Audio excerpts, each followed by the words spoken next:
Today is our last day in Moscow and Moscow region. Yesterday we came to visit our friends, and today we have a full day before our train journey back to St. Petersburg, and we decided to go to see Kolomna, which is a historic city in Moscow region. It's 114 kilometers or 71 miles away by train from center of Moscow. Population is around 150,000 people. Mentioned for the first time in 1177. Kolomna was founded in 1140 to 1160, according to our latest archaeological surveys. During our trip to Russia, we spent most of our time in St. Petersburg and Moscow. St. Petersburg was an obvious choice, since my family lives there, and Moscow was long overdue. Our last visit to the capital was back in 2009. But we also took an opportunity to explore a smaller provincial city, Kolomna. Kolomna, one of the oldest cities in Moscow region. For centuries, it played an important role as a fortress town, guarding the southern approaches to Moscow. In the 1500s, the impressive Kolomna Kremlin was built, with walls and towers that still dominates the city today. The Kolomna Kremlin was not just a defensive fortress, but also a political and religious center. Inside its walls once stood monasteries, cathedrals, and the residences of princes and bishops.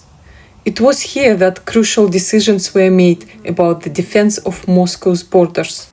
Although only part of the fortress has survived, the sheer scale of the remaining walls and towers gives an idea of its former power. Among the most famous is the Marinka Tower, associated with the legends of Marina Mniszek, a Polish noblewoman from the time of troubles, who was imprisoned here after the Romanovs dynasty came to power in Russia. In front of the Kremlin stands a large monument to Prince Dmitry Donskoy, one of Russia's most important medieval rulers. He is remembered as the first prince of Moscow to openly challenge Mongol domination, and his victory at the Battle of Kulikovo in 1380 became a turning point in Russian history. Kolomna played a significant role in his military campaigns, and it's said that Donskoy gathered his troops here before marching to face the Tatars.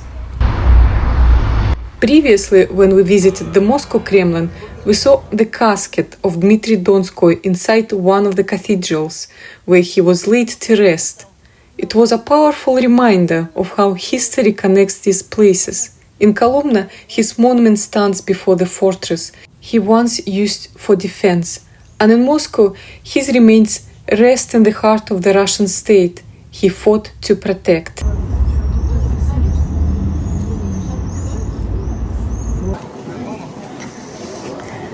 This is a very Russian traditional architecture of old living houses.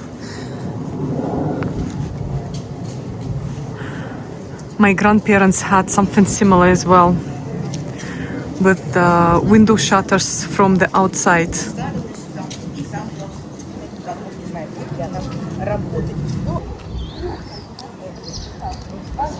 All living houses in here.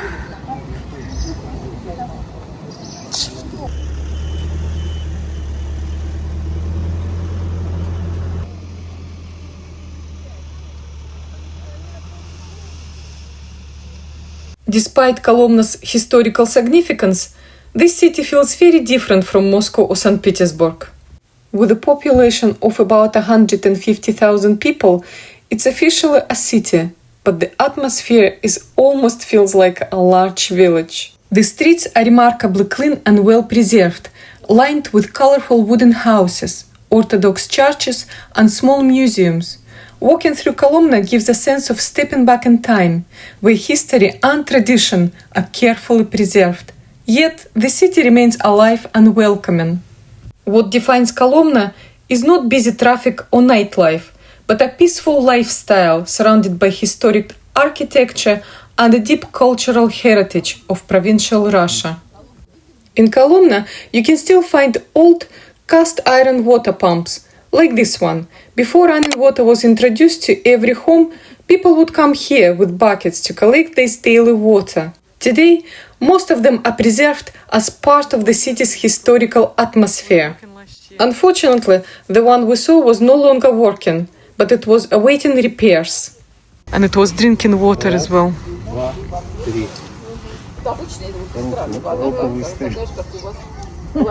This is Cathedral Square, the historic heart of Kolomna. Surrounded by churches and monuments, it has been the center of the town's life for centuries. Here you also find a monument of Cyril and Methodius, the two brothers who created a Slavic alphabet as we know it today. But the real jewels of the square is the Uspensky or Assumption Cathedral. The first stones were laid here in 1353, making it one of the oldest stone cathedrals in the region. From the outside, its white walls and golden domes rise high above the Kremlin, creating a striking view that dominates the square. Going inside of the cathedral is even more impressive. The interior is filled with colorful frescoes, a grand iconostasis covered in gold and icons, and that unmistakable sense of history. For nearly 7 centuries, people have come here to pray, to mark life's important moments, or simply to find peace. What makes it special is that it's still an active church today. You can see candles flickering, hear footsteps echoing across the stone floor, and sometimes even catch the sound of a choir. Standing inside, you feel not only the weight of history, but also the living spirit of Kolomna.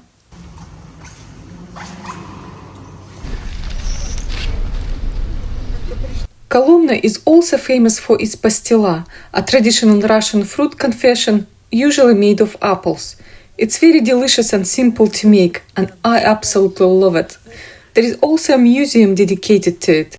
Unfortunately, visits to the museum are only possible by prior booking, and we didn't know this in advance, so we weren't able to go inside. The square is also lively on weekends, when local crafts fairs are regularly held.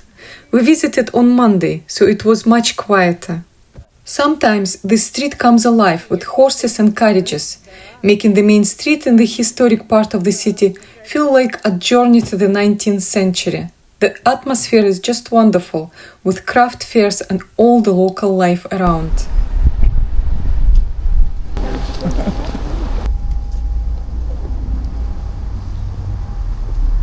Walking the streets of Kolomna felt so peaceful.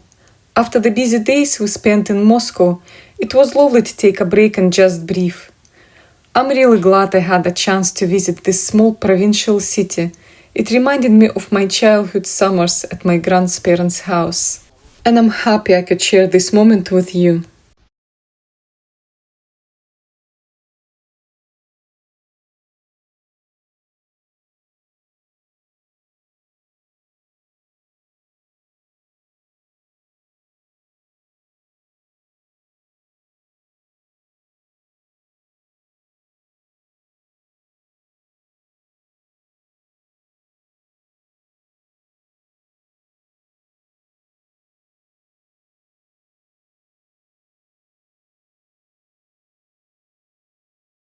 This was my little trip to Kolomna, peaceful, charming and full of history.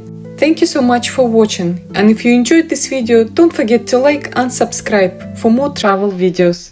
Until next time, bye for now.